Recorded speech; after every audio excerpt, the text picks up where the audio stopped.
Boa noite. A violência contra criança e adolescente é o tema do ND de hoje. No final de janeiro, um adolescente foi vítima de estupro em um clube de Santos. O caso ganhou repercussão em toda a imprensa. Agora fica a reflexão. Como proteger nossas crianças e adolescentes? Como reagir depois que o caso acontece? E sobre este assunto eu converso com a psicóloga Ilana Donato. Boa noite, Ilana, bem-vinda. Boa noite, Ana.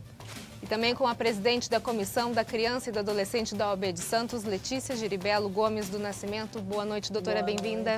Obrigada. Falar um pouquinho sobre esse caso que acabou repercutindo em toda a imprensa é algo que trouxe à tona um assunto bastante importante, né, que é a questão da pedofilia, da violência contra a criança e o adolescente.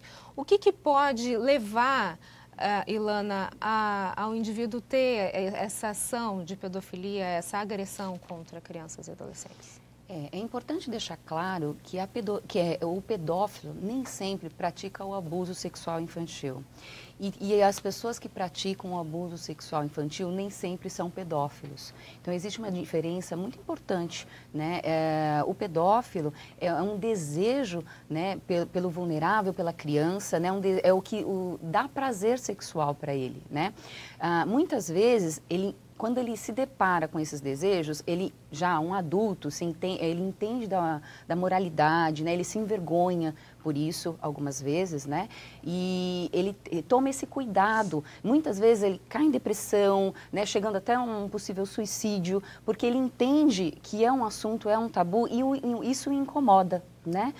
Agora, quando acontece uma comorbidade, né? Quando a pessoa é pedófila e existe a comorbidade, o que seria a comorbidade? Transtornos de caráter, desvio de conduta, de comportamento, né?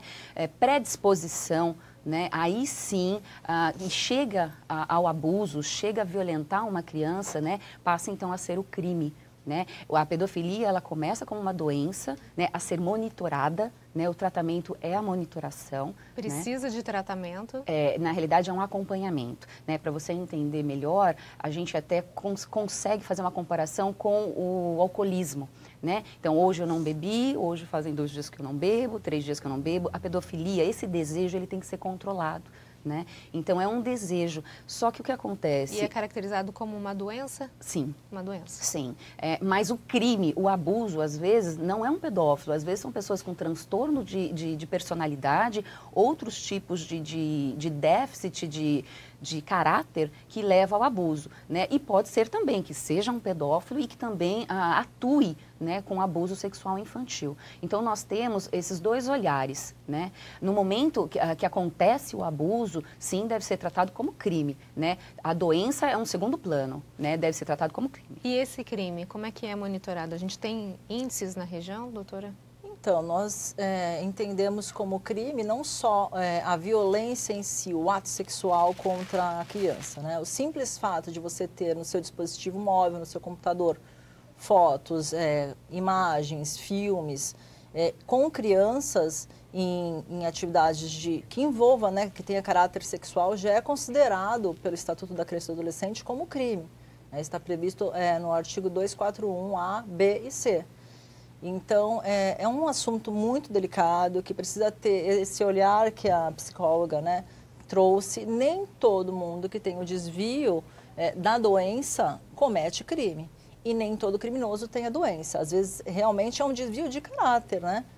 Então, precisa tomar cuidado com esse liame.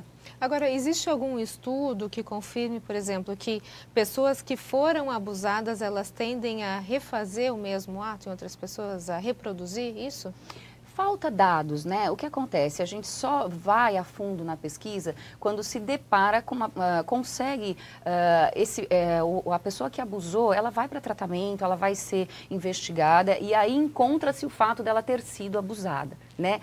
Mas existem outros abusos que ficam velados e que não chegam à mídia, né? Então, a maioria deles. Vale lembrar que hoje a pedofilia está atrelada à sexualidade, que ainda é um tabu, né? Discutir sobre o assunto ainda é um tabu, em todos os sentidos, né? Demoramos muito para falar abertamente sobre a homossexualidade, então isso foi um grande avanço da sociedade e realmente nós estamos no caminho para começar a falar abertamente da pedofilia. Talvez, né, se a gente tirar essas amarras, nós vamos conseguir avançar nos estudos, né? Tem pedófilos que sofrem com esses desejos, mas eles não têm coragem de procurar ajuda, porque sabe a imoralidade do ato, né? Eu não poderia sentir isso, né? Eu não posso porque eu sinto isso. Então, ele também precisa de cuidado para lidar com esse desejo, né? Agora, já que a gente disse que a pedofilia é uma doença, Sim. é uma doença que tem cura? Ela tem acompanhamento, né? Então, a cura, não sei dizer exatamente se a gente conseguiria chegar nesse momento da cura. Mas assim como o alcoolismo, é um dia após o outro, né? Dizer que está totalmente curado, não temos dados que comprovem isso. Até porque as pessoas mudarem os seus anseios de uma hora para outra, Exatamente. eu acredito que seja mesmo um controle, um dia a dia. Você sabe que na Alemanha, alguns anos atrás, começou um trabalho muito forte. Se você tem esses desejos, procure ajuda. E a ajuda, ela estava atrelada a uma castração química, que hormônios, né? Eles davam hormônios para as pessoas, para os pedófilos tomarem, para tirar o desejo sexual. Porque aí você... que se cometesse o crime. Exatamente. É uma maneira de tratar. Tá? Mas o Canadá também começou a falar mais abertamente sobre o assunto, né? E nós estamos no caminho. Agora, existe como a gente traçar um perfil do agressor? Não. Não existe perfil, não existe classe social, raça, etnia, profissão. É por isso que é tão difícil lidar com esse problema, né? Existem homens pedófilos, existem mulheres pedófilas. É claro que na grande maioria ainda são os homens, até porque o homem tem esse anseio pelo visual, então ele acaba compartilhando e guardando as imagens, as mulheres não. Então, é preciso nós falarmos sobre isso para podermos prevenir e orientar as crianças e até para que eles saibam como lidar com isso, apesar de ser difícil, porque na prática ninguém está preparado, muitas vezes isso paralisa um adulto, quanto mais uma criança, um vulnerável, né? A lei já fala, estupro de vulnerável, estupro de menor até 14 anos, não precisa ocorrer o ato sexual em si, mas qualquer tipo de ato libidinoso já é considerado um estupro de vulnerável, porque aquele ser é indefeso, ele não tem maturidade psicológica para reagir, para lidar com aquela situação, nem maturidade psicológica, nem física. Quer dizer, às vezes nesse caso, né, que aconteceu recentemente, muito se discute em relação à criança, mas às vezes a criança ela realmente não tem reação, né? Não sabe como lidar. E tem como preparar a criança para isso? É fácil? Tem. Eu sei que como pais, nós queremos sempre protegê-los, né, de toda maneira. E às vezes a gente até ultrapassa um pouco do limite, exagerando até nas orientações, porque a criança passa a ter medo das pessoas, né, porque todos podem te causar perigo e te machucar de alguma maneira. A melhor maneira da gente proteger nossos filhos é a orientação e é ensiná-los a se proteger. Né? Nós não vamos estar em todo momento com eles, então a gente precisa realmente prepará-los para que eles possam se proteger. É difícil, né? Existe um medo muito grande porque é um adulto, como é que, né, eu não vou ter coragem de falar não quero. Então é aquela orientação mesmo básica de tome cuidado, não fale com estranhos, mas o mais importante, existe um questionamento de a partir de que idade eu posso falar sobre isso com os meus filhos? Muito cedo, cada vez mais cedo, mas o falar tem que ser muito cuidadoso, porque a gente também pode ser violento ao explicar isso com o filho. Trazer um medo, né? E aprisionar a criança de uma outra forma. Perfeito. No próximo bloco, a gente continua a falar sobre a violência contra a criança e o adolescente. Nós voltamos em instantes. Até já. O ND está de volta. O nosso assunto de hoje é violência contra a criança e o adolescente. Eu converso com a psicóloga Ilana Donato e com a presidente da Comissão da Criança e do Adolescente da OAB de Santos, Letícia Giribello Gomes do Nascimento. A gente está falando sobre o caso que aconteceu recentemente na cidade de Santos e, segundo o boletim divulgado pelo Ministério da Saúde, entre 2011 e 2017, o Brasil teve um aumento de 83% das notificações gerais de violências sexuais contra crianças e adolescentes. Quer dizer, um número bastante expressivo, né? O que pode ter gerado esse aumento? Tem alguma explicação? Expressivo e eu acredito que muito maior. Os números reais são muito maiores, porque muitas pessoas não denunciam. tem medo da opinião da sociedade, medo de ser rotulados, então esse número é muito maior, pode ter certeza disso. O que gera isso? Então, esse aumento hoje, de violência? A sexualidade ainda é um tabu, mas falamos mais sobre sexualidade. Então, temos câmeras em todos os lugares, a propagação da notícia é muito maior. Então, eu acredito que isso dê mais visibilidade aos casos, mas isso acontece, infelizmente, desde sempre, tá? E não são só em praias, em clubes, isso acontece muitas vezes na casa das crianças, né? Dentro do próprio seio familiar. E esse é um dos mais tristes dados que nós temos. E nesses casos, doutora, a gente vê, às vezes, muitas vezes a mãe sabe do que está acontecendo, às vezes até desconfia, mas não tem coragem de acreditar que aquilo possa estar acontecendo dentro da própria casa. Sim. Qual a orientação que você daria para os pais identificarem algum tipo de abuso e como sair dessa situação? Muitas vezes as mães não querem acreditar, podem achar que aquilo é uma fantasia da criança. É uma situação muito delicada e muitas vezes as pessoas não têm, né, instrução e não sabem como lidar. Eu digo para que cada vez as famílias estreitem mais os laços com essas crianças. Qualquer desvio, mudança de comportamento, você nota que a criança está saindo do seu normal, né? Agitação, irritabilidade, agressividade, introspecção, são todos sinais que as crianças apresentam. Existem crianças que não conseguem verbalizar, que não sabem como falar, como lidar com isso verbalmente, que não conseguem contar. Principalmente na primeira infância, algumas crianças demonstram através de desenhos, né? Através de reprodução de algum ato, de alguma atitude que sofreu, então é preciso estar sempre atento ao comportamento dessas crianças. E aí entra o trabalho da psicóloga, né? É possível identificar nesses traços? Sim. Às vezes só num desenho você consegue já saber que tipo de violência, se é verbal, se é física, o que a criança está sofrendo? Claro, o desenho é mais um meio, né, de sondagem. Existem vários, né? E antes de chegar na criança, a sondagem começa com a família. Né, com todos os integrantes da família, com quem mora com a criança, as pessoas que têm contato com as crianças. Até parece, né, um pouco assustador, mas a partir de 2 anos e meio, 3, você já deve orientar seus filhos. No sentido de cuida das suas partes, né? Cada família dá o seu nome, mas não deixa ninguém tocar, protege, é seu, tem que ter higiene, não pode colocar a mãozinha, não deixa ninguém tocar. Então, a gente tem que tomar muito cuidado que as famílias tinham o hábito de brincar com as partes íntimas das crianças, né? E dar risadinha, achar bonitinho. E isso, a criança, ela já nasce com a sexualidade, né? Então, ela sente prazer. Então, dependendo de como ela é estimulada, isso vai aflorar mais ou menos. Então, olha que bonitinha, com o shortinho, com a polpinha de fora. Então, existem essas brincadeirinhas, né? De vou pegar sexualização das brincadeiras. Então, a criança, ela acha prazeroso, né? Então, ela acha engraçadinho, ela chama atenção, ela é agradável. Então, quando acontece uma invasão que passa daquela linha do limite, ela ainda aceita, porque até então faz parte da rotina dela.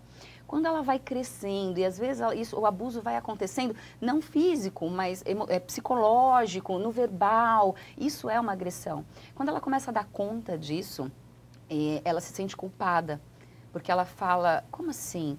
Eu partilhava disso, ela pensa, né? Então ela começa a gerar um sentimento de culpa, de vergonha, né? De imoralidade. E isso leva à depressão, que leva a vários outros sintomas e outras comorbidades. Por isso que é tão difícil falar sobre isso para as crianças. Então, distúrbio de alimentação, baixa na queda de aprendizagem, né, no desenvolvimento da aprendizagem, introspecção. E aí acho que vale também a importância do trabalho em conjunto da escola com a família. Sim. Né? Para ter esse diagnóstico, saber se está acontecendo alguma coisa de errado com essa criança. Você sabe que às vezes a família não percebe um comportamento alterado que para os educadores é muito claro.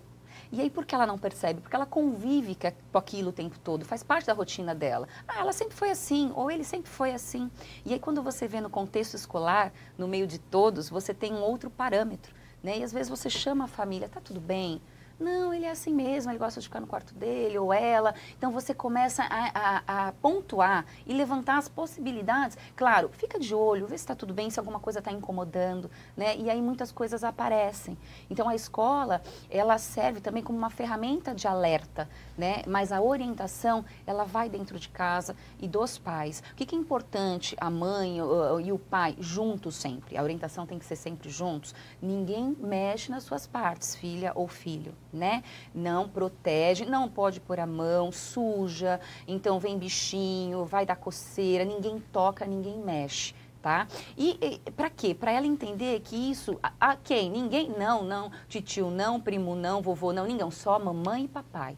Só mamãe e papai, né? E claro que quando você faz essa orientação, você está junto com o papai e o papai está junto com a mamãe. Tá? Agora, no bloco anterior, Ilana, você até mencionou, a gente estava até na troca de bloco, sobre o problema que às vezes essa orientação dos pais, ela vem com tanto medo, né, que acaba aprisionando a criança numa outra esfera. Exato. Então, como orientar na dosagem certa para se proteger? Claro, até a orientação gera trauma, né? Porque a orientação, às vezes, ela é tão forte que passa com que a criança tenha medo da sexualidade, né? Então, você tem que tomar muito cuidado. Às vezes, são medos seus que você projeta nos seus filhos. A proteção é importante, eu volto a dizer. Você vai prepará-los para se proteger. Tira essa carga de que você vai protegê-los para sempre, né? Isso vai fazer mal para você e vai fazer mal para eles. Então, primeiro, o diálogo é importantíssimo dentro de casa e aberto. Ah, Ilana, mas é muito pequenininho, não entende. Entende, mas você tem que falar respeitando a maturidade da criança, para não ser também invasivo. Agressivo, né? Né? Agressivo, exatamente. Então, você vai respeitar a idade dessa criança e você vai falar sempre para ela se cuidar, não para ela ter medo dos outros, mas para ela se proteger, né? Qualquer pessoa, sem brincadeira, o amiguinho, as crianças elas têm curiosidade, às vezes o priminho, a priminha, deixa eu ver o seu, eu te mostro o meu, e até certo ponto, curiosidade não deixa de ser saudável e normal. O que a gente tem que tomar cuidado é que nesse momento ela vai falar, não, a mamãe falou que não pode mostrar para ninguém. Ela está se protegendo com 3 aninhos.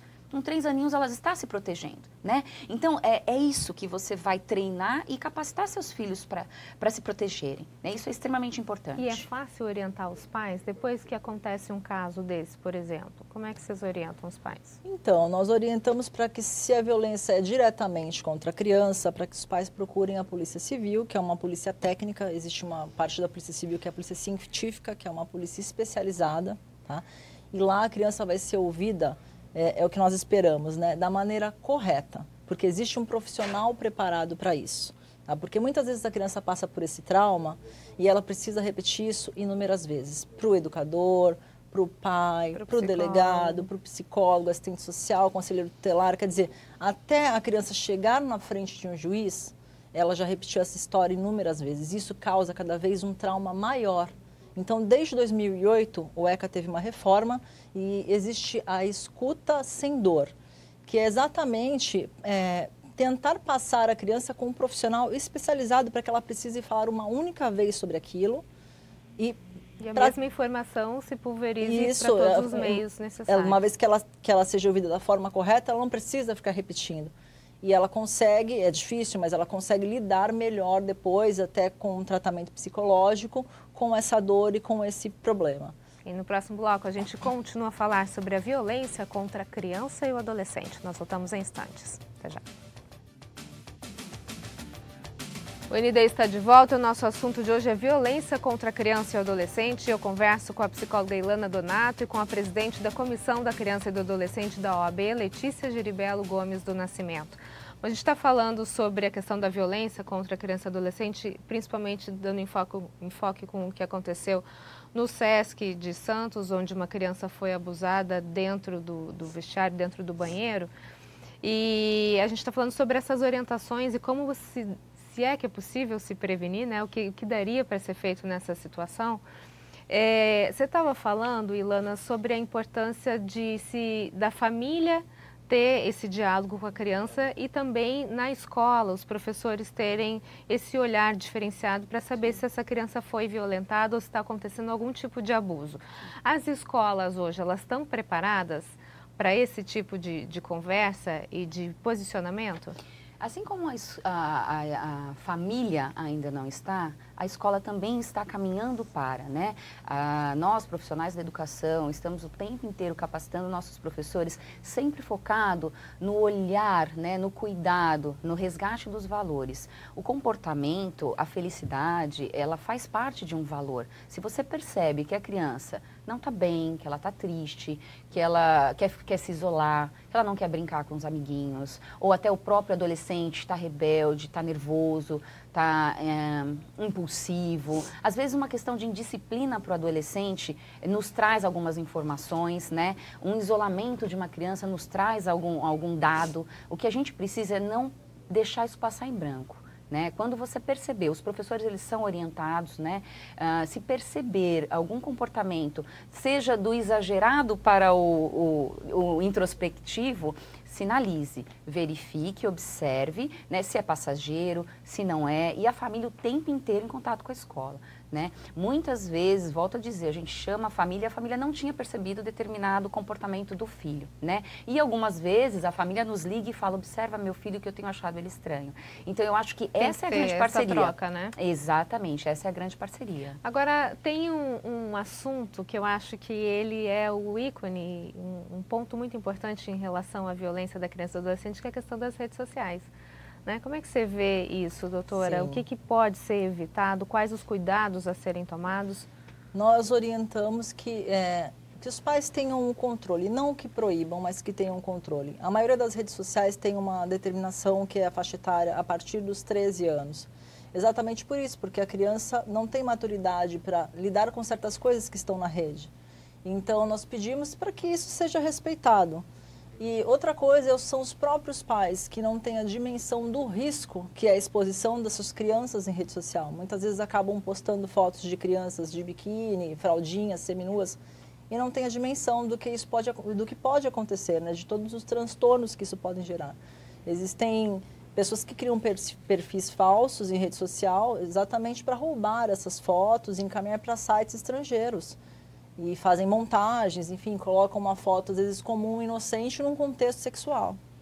E aí volta a mesma relação, né, da criança e da escola, a importância de trazer essa informação tanto para a criança quanto para a família. Nós temos que acabar com uma frase que ela tem sido dita pelos pais, eu preservo a intimidade do meu filho, ou a privacidade do meu filho. Não, você tem que monitorar o tempo inteiro. Ele não tem maturidade, ele está exposto a uma sociedade muito cruel, sim, muito afável, muito carinhosa, mas também muito cruel. Você tem que prepará-lo para os dois lados e você tem que monitorá-lo o tempo inteiro. Essa questão de que ele passa 2 horas no quarto e eu respeito.